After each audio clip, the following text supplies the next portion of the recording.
unakuta kwamba wengi wanajaribu kuleta fitina ya kuwagonganisha gavana na naibu wake, lakini matokeo ya hiyo malumbano yote, uchochezi huo wote,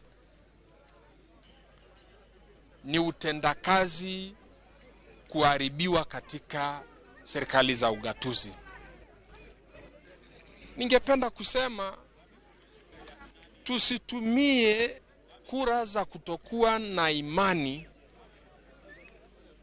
kama njia ya kuweza kutatua mashindano ya kisiasa. Kwa sababu gavana na naibu wake wakishachaguliwa, basi inaonekana kwamba ama kisheria ni wao warudi kwenye uchaguzi pamoja.